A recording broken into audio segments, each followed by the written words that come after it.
Friends, Soumir রান্নাঘরে আপনাদের স্বাগত।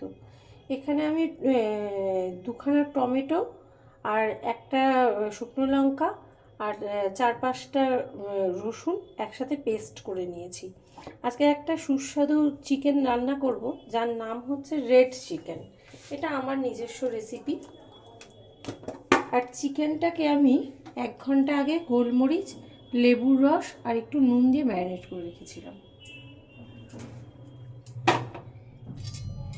দেখুন ফ্রেন্ডস, এইটুকুনি তেল, এই তেলটাতেই পুরো চিকেনটা আমার রান্না হয়ে যাবে। আগে চিকেনটাকে ভেজে নেব। তাই একটা একটা করে চিকেন আমি তেলের মধ্যে দিয়ে দিলাম, দিয়ে সবটা চিকেন দিয়ে আমি ভালো করে ভেজে নেব।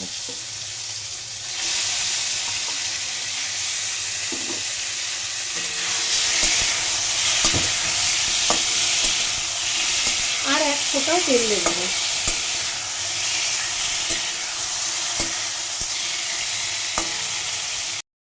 চিকেনটা ভাজা হয়ে গেছে, খুব বেশি ভাজবো না, হালকা করে ভাজলাম। ভাজা হয়ে গেছে। এবার যে পেস্টটা বানিয়ে রেখেছিলাম সেই পেস্টটা আমি এখানে দিয়ে দেবো।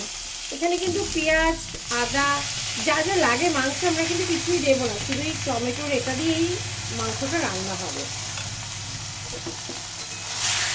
শুধু রসুন দিয়েছি এটার মধ্যে, আর কিন্তু আমরা কিছু দেইনি। এবার এখানে একে একে আমি দেব হচ্ছে একটুখানি হলুদ, কারণ হলুদ ছাড়া আমরা বাঙালিরা সাধারণত রান্না করি না, তাই জন্যে 1 চিমটে হলুদ দেব।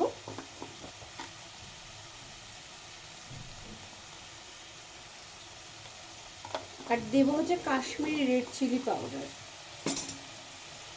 কালারটা পুরো লাল লালই হবে আমাদের চিকেনে, তাই এটা রেড চিকেন।